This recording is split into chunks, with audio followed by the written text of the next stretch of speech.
JEE విద్యార్థులకు శుభవార్త. IIT medical entrance లో ర్యాంకులు సీట్లు సాధించేందుకు కోటా డిజిటల్ స్టడీ మెటీరియల్ ను వాట్సాప్ ద్వారా పొందండి. WhatsApp number 9849016661. నమస్తే, నేను మీ Gopi. Welcome back to our channel. First మనతో పాటున్నారు political analyst and senior journalist Lalit Kumar గారు ఉన్నారు. ఆయనతో మాట్లాడదాం. నమస్తే అండి. నమస్తే.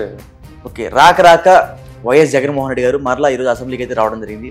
వచ్చినా సరే అక్కడ గవర్నర్ గారు ఆయన సభ జరుగుతుండగా ఆ పోడియం మొత్తాన్ని కూడా వాళ్ళ నేతలు అయితే చుట్టుముట్టారు. మాకు ప్రధాన ప్రతిపక్షం కావాలా, లేకపోతే మేము వెళ్ళిపోతామని అయితే వాళ్ళు చెప్పేశారు. బైకట్ కూడా అయిపోయారు. బయటకు వచ్చిన తర్వాత మాకు ప్రధాన ప్రతిపక్షమే రావాలా అన్నట్టుగైతే ఆయన మాట్లాడారు. దానికి కౌంటర్గా ఈరోజు పవన్ కళ్యాణ్ గారు, నీకు ప్రధాన ప్రతిపక్షం కావాలంటే జర్మనీ వెళ్ళిపో, అక్కడ ఇస్తారు, ఇక్కడైతే ఎవరు అని బల్లబుద్ధులని చెప్పడం జరిగింది. సో దాని మీద మీ విశ్లేషణ. అంటే గోపి, ఇక్కడ ప్రధాన ప్రతిపక్ష హోదా ఆంధ్రప్రదేశ్లో రాదనే విషయం జగన్మోహన్ రెడ్డికి తెలుసు. ఇవ్వలేనే అనే విషయం కూటమి ప్రభుత్వానికి స్పీకర్లకు తెలుసు. కానీ జగన్మోహన్ రెడ్డి చేసేది ఏంటంటే వితండవాదనతో తను అసెంబ్లీకి రాకుండా తప్పించుకుపోవడానికి ఈ ప్రతిపక్ష హోదా అనే అంశం ఆయనకు ఉపయోగపడతాం. అతనికి అసెంబ్లీకి రావాలని బాధగా ఉన్నట్లుంది, ఇబ్బందిగా ఉన్నట్లుంది. అసెంబ్లీలో ఉండేది 11 మంది. ఒకప్పుడు మొన్నటి వరకు ఒక 7-8 నెలల క్రితం వరకు వాళ్ళు 151తో ఉన్నారు. అవును, ఈరోజు 11తో ఉంటున్నారు. 5 లేచిపోయింది. ఇప్పుడు అక్కడ కూర్చోవాలంటే ఆయన ఏదో ఇబ్బంది పడుతున్నాడనే భావన కలుగుతుంది. కాబట్టి ఏదో ఒక విధంగా అసెంబ్లీకి వెళ్లకుండా మనం తప్పించుకోవాలంటే మార్గం ఏంటిరా అంటే కనుక ప్రతిపక్ష హోదా అనేది వితండవాదం చేస్తుండాలి. చేస్తే గట్టిగా అరుస్తూ దాన్నే డిమాండ్ చేస్తున్నారు అనుకోండి, బాయ్కాట్ చేసేస్తారు. వీళ్ళు ఇళ్ళన్నా పంపించేస్తారు, మార్షల్ని పిలిపించి. లేదా మాకు ఈ లేదు కాబట్టి మేము వచ్చేసామని చెప్పి వెళ్ళిపోతాం. ఈరోజు జరిగింది కూడా అదే. ఈరోజు మామూలుగా అతను వాస్తవంగా నాకు ప్రతిపక్ష హోదా ఇస్తేనే వస్తా, లేకపోతే అసెంబ్లీలో అడుగు పెట్టను అన్నాడు. అని మళ్ళీ ఈరోజు ఏమొచ్చాడు, తన ఉద్యోగం కాపాడుకోవడానికి, తన శాసనసభ్యత్వాన్ని కాపాడుకోవడానికి, ఏదైతే 60 రోజులు గైర్హాజరైతే ఈ శాసనసభ్యత్వాన్ని కోల్పోతారో దానికోసం అతను అటెండెన్స్ వేసుకునేదానికి వచ్చాడనేసి మనం భావించాలి. కానీ జగన్మోహన్ రెడ్డి ఈరోజు దాన్ని అటెండెన్స్గా పరిగణించరు అనేసి శాసనసభ నిబంధనలు ఇవి చెప్తా ఉన్నాయి. ఏమిటంటే ఈరోజు గవర్నర్ ప్రసంగమే, ఈరోజు శాసనసభ వర్కింగ్ డే కాదు. తిరిగి మళ్ళీ ఇతను ఆ శాసనసభ్యత్వాన్ని పోకుండా కాపాడుకోవాలంటే మళ్ళీ రేపు శాసనసభ ఉన్నప్పుడు వచ్చి అటెండెన్స్లో సిగ్నేచర్ చేసి వెళ్లాల్సి ఉంటుంది. ఇది కేవలం గవర్నర్ ప్రసంగం మాత్రమే. ఇరు సభలను పిలిపించి గవర్నర్ గారు ఆయన స్పీచ్ ఇచ్చారు, అంతే. ఇక్కడ ఏంటంటే జగన్మోహన్ రెడ్డి గారు ఇందాక పవన్ కళ్యాణ్ గారు అన్నట్లు ప్రతిపక్ష హోదా నీకు రాదు తేల్చి క్లియర్ కట్గా చెప్పారు. ఆయనకి ఎంత మంచిగా వివరాలన్నీ చెప్పి అన్ని మన రాజ్యాంగం ఏం చెప్తుంది, శాసనసభ నియమ నిబంధనలు ఏం చెప్తున్నాయి అన్ని చూపించినా కూడా లేదు నాకు కావాల్సింది అంటాడు. ఆయన జనరల్ లాజిక్ మాట్లాడతాడు. ఉండేది 4 పార్టీలే కదా, 3 పార్టీలు కూటమి వైపు ఉన్నాయి, బీజేపీలు, జనసేన అండ్ టీడీపీ. ఏమి ఇంకా నేనే కదా ఉండేది, మీరు అట్లా అధికారంలో ఉన్నారు కాబట్టి ప్రతిపక్షం నేనే అవుతాను కదా అని వాదిస్తాడు. అట్లా మనం జనరల్గా లాజిక్లు మాట్లాడితే కాదు కదా, మనకు రాజ్యాంగంలో రాసి ఉండాలి కదా.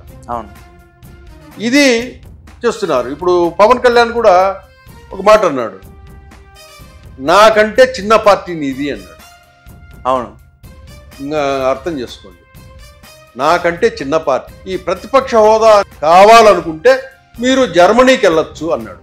ప్రత్యేక ప్రతిపక్షము జర్మనీలో ఏమైనా ఇస్తారా? అదేంటో ఆ జర్మనీ రహస్యం ఫస్ట్ మనం కనుక్కోవాలి. ఇప్పుడు నెక్స్ట్ మీడియా అంతా జర్మనీ మీదకి వెళ్ళింది. జగన్ గారు కూడా జర్మనీ వెళ్తారు ఇప్పుడు. అది మీకు ప్రతిపక్ష హోదా కావాలంటే జర్మనీకి వెళ్ళమన్నాడు. కాబట్టి జర్మనీలో ఎక్కడ దొరుకుతుంది ఇది అనే విషయము ఇప్పుడు సెర్చ్ చేయాలి మనం. ఒకవేళ దొరుకుతుందంటే కనుక ఇప్పుడు జగన్మోహన్ రెడ్డి గారు జర్మనీలో పెట్టిన ఎలక్షన్స్ కాదు కదా గెలుపొందింది. అవును, ఓడిపోయింది. ఆడబోయి పోటీ చేస్తారా? ఏమో ఇంకా దానికి అర్థాలు మీకు ప్రతిపక్ష హోదా ఇక్కడైతే రాదని క్లియర్ కట్గా పవన్ కళ్యాణ్ గారు క్లియర్గా చెప్పారు. ఇప్పుడు రేపు ఆయన అటెండ్ అయ్యాడంటే శాసనసభకు అటెండెన్స్ కోసమే అటెండ్ అవుతాడు. ఒకవేళ ఆయన అటెండ్ కాకపోతే అతని శాసనసభ్యత్వం కూడా రద్దయ్యే అవకాశం ఉంది. కానీ ఆ పరిస్థితి తెచ్చుకోవడని మనం చెప్పుకోవచ్చు. ఎందుకంటే ఈ ఉన్న 11 మంది, ఈ జగన్తో పాటు ఉన్న 10 మంది ఎమ్మెల్యేలలో ఒక 3-4 బయట పార్టీలకు వెళ్ళేదానికి రంగం కూడా సిద్ధం చేసుకున్నారు. కేవలం ఈ శాసనసభకు జగన్ ఎప్పుడు పోతాడా, జగన్ అటెండ్ కాకపోతే బాగుంటుంది, అతని సభ్యత్వం పోతుంది, మనం ఈజీగా ఇంకో పార్టీకి వెళ్ళిపోవచ్చు, దాన్ని కారణం చూపేసి మిగతా ఎమ్మెల్యేలు అనుకుంటున్నారు.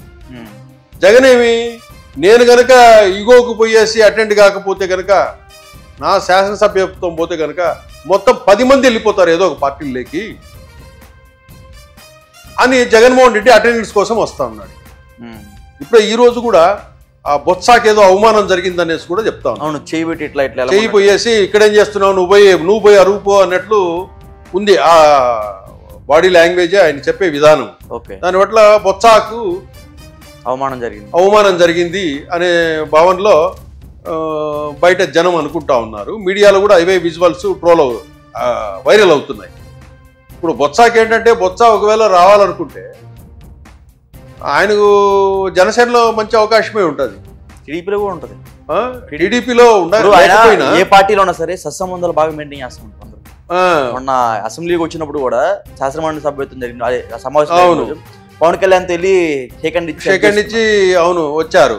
ఇప్పుడు ఆయనకు చేరాలనుకుంటే బొత్సాకి జనసేనలో ఆఫర్ ఎట్లా ఉంటుంది, ఎందుకంటే టీడీపీ ఫుల్ పార్టీ, ఇప్పుడు జనసేనకి ఇట్లా ఏదైనా అటువంటి సీనియర్స్ అవసరం, కీలక నేతలు అవసరం.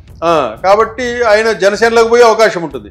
మిగతా వాళ్ళల్లో ఉన్న 10 మందిలో ఒక 3-4 న్యూ కొత్తగా ఎన్నికైన వాళ్ళు ఫ్రెష్గా, వాళ్ళు కూడా నియోజకవర్గంలో ప్రజలకు ఏదైనా చెప్పుకోవాలన్నా కూడా, ప్రభుత్వం దగ్గర ఏదైనా పనులు చేయించుకోవాలన్నా కూడా జగన్మోహన్ రెడ్డితో ఉంటే కనుక పనులు కావు. వాళ్ళు ప్రభుత్వాన్ని ఏదైనా ప్రశ్నించి ఏదైనా అడిగి మినిస్టర్లతో మాట్లాడుకొని తమ నియోజకవర్గాలు ఏమేం కావాలి అవన్నీ పొందాలన్నా కూడా ఈయన మామూలుగా ప్రతిపక్ష హోదా కాకుండా మామూలుగా సభలో ఉండి ప్రశ్నించవచ్చు. ఎందుకంటే మంత్రులు పక్కనే ఉంటారు కాబట్టి మీరు ఏదన్నా ప్రశ్నించకపోయినా ఈ ఎమ్మెల్యేలకు వాళ్ళ నియోజకవర్గాల్లో ఏమేం కావాలో ఒక వినతి పత్రం కూడా ఇవ్వచ్చు అక్కడ అసెంబ్లీలో. మా నియోజకవర్గం ఇది కావాలండి మీరు అంటే కనుక శాంక్షన్ చేసేస్తారు వాళ్ళు. కానీ ఆ అవకాశం కూడా జగన్మోహన్ రెడ్డి భయపడి మంత్రులు వీళ్ళని అడిగే పరిస్థితి ఎమ్మెల్యేలకు లేదు. ఇప్పుడు ఎన్ని రోజులని అట్లా ఖాళీ కూర్చొని ఉంటారు ఎమ్మెల్యేలు? నియోజకవర్గంలో ప్రజలు కూడా ప్రజలు వెళ్ళడానికి కూడా వీళ్ళకి ఇబ్బందిగా ఉంటుంది. ఏంటంటే మీకు ఓట్లేసి గెలిపిస్తే మీరు అసెంబ్లీకి పోకుండా ఎట్లా, నియోజకవర్గంలో ఇన్ని సమస్యలు ఉన్నాయి కదా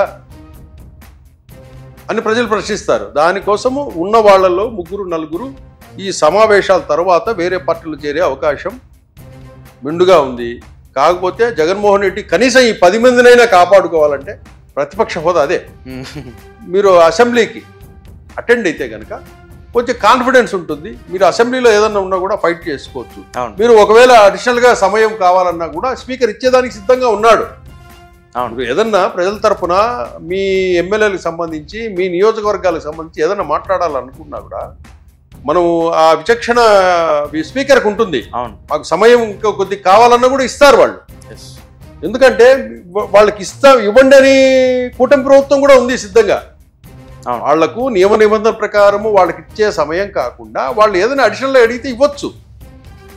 కానీ ఆ దిశగా జగన్మోహన్ రెడ్డి ఆలోచిస్తే బాగుంటుంది. ఈ ప్రతిపక్ష హోదా అనేది కావాలనేసి ఆయన పట్టుబట్టడము ఇది వాంటెడ్గా చేస్తున్నాడు.